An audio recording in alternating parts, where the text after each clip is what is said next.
ஆமென். அல்லேலூயா. உங்கள் யாவருக்கும் என்னுடைய அன்பின் வாழ்த்துக்கள். எபிரேயர் 12:14 பரிசுத்த அலங்காரத்துடன் கர்த்தரை தொழுது கொள்ள வேண்டும் என்று வசனம் அங்கே சொல்லப்படுகிறது. பரிசுத்தம் இல்லாமல் ஒருவனும் கர்த்தரை தொழுது கொள்வது இல்லையே. பரிசுத்தம் இருந்தால் தான் கர்த்தரை தொழுது கொள்ள முடியும் என்று சொல்லப்படுகிறது. ஒரு துன்மார்க்கன் இருக்கிறான், பொல்லாதவன் இருக்கிறான், ஒரு அகங்காரன் இருக்கிறான். அவன்கிட்ட நன்மையை போய் பேசணும்னா அதை ஏற்றுக்கொள்ள மாட்டான். ஏன்னா துன்மார்க்கன் எதை விரும்புவான்? துன்மார்க்கமான பாதை தான், துன்மார்க்கமான செயல் கிரியைகள் இதை தான் விரும்புவான்.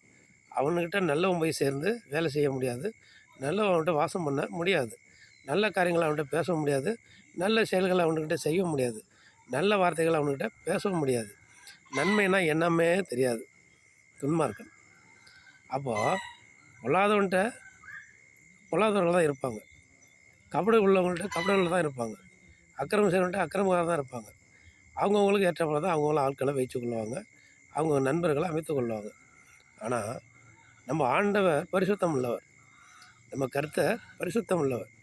பரிசுத்தமாக இருக்கிற ஒரு இடத்துல அக்கிரமோ அநியாயமோ மற்ற பொல்லாப்போ பாவமோ எதுவுமே அவர்கிட்ட செல்லுபடி ஆகாது. அவர்கிட்ட வந்தால் ஒருவேளை பாவம் இல்லை பொல்லாப்பு நாசம் மோசம் அக்கிரமம் அநியாயம் இதெல்லாம் நம்ம செஞ்சுருந்தா ஆண்டவரே இன்றிலிருந்து அது மாதிரி பாவ வழியாக நான் வெறுக்கிறேன் என்று சொல்லி ஆண்டவர்கிட்ட மன்னிப்பு கேட்கணும்.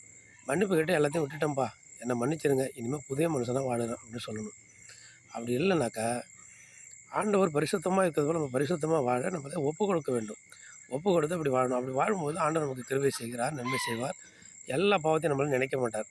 பழசெல்லாம் ஒழிஞ்சு போயிடுச்சு, எல்லாம் புதிதாக மாறுது, நம்ம வாழ்க்கையும் புதிதாக அமையும். இதை ஆண்டவர் எதிர்பார்க்குறது. அக்கிரமணியை செய்கிறாங்க, பாவம் செய்கிறாங்க, குற்றக்குறை செய்கிறாங்க, மீறுதல் இருக்குது, எல்லாம் இருக்குது. ஆனால் அவங்க விட்டுட்டு என்ன பண்ணணும்னா ஆண்டுகிட்டு வந்துடணும். ஆண்டுகிட்டு வந்து இனிமேல் செய்ய மாட்டேன்னு சொல்லி ஒப்பு கொடுக்கணும். ஒப்பு கொடுத்து இனிமேல் செய்ய மாட்டேன் சப்பா, என்னை மன்னிச்சிருங்க, நான் இதுவரையில் செய்த அக்கிரமெல்லாம் மன்னிச்சிருங்க, இனிமேல் புதிய மனுஷனாக வாழணும், சமுதாயத்தில் குடும்பத்தில் வீட்டில் தெருவில் சமுதாயத்தில் நானும் ஒரு நல்ல மனுஷன்னு பேர் எடுக்கணும். இம்ம நாளாக நான் அக்கிரமக்காரன் குற்றவாளி அப்படின்லாம் நான் பேர் வாங்கிட்டேன், அநியாயக்காரன்னு பேர் வாங்கிட்டேன் அப்படின்னு சொல்லி ஆண்டவர் ஒப்புற வேண்டும்னு வச்சுங்களேன். நம்ம ஆண்டவரோட பரிசுத்தமுள்ள கருத்தரோட நம்மளும் இணைஞ்சிட்டோம். அப்போ பரிசுத்தமுள்ள கர்த்தரை நம்மளும் பரிசுத்தமாகிட்டோம், நம்மளும் பரிசுத்தோடு அவரை தொழுது கொள்ளலாம். ஏன்னா கர்த்தர் பரிசுத்தமாக இருக்கிறார். நம்ம பரிசுத்தம் அடைஞ்சால் தான் அவரை தொழுது கொள்ள முடியும். என்ன சொல்கிறீங்க?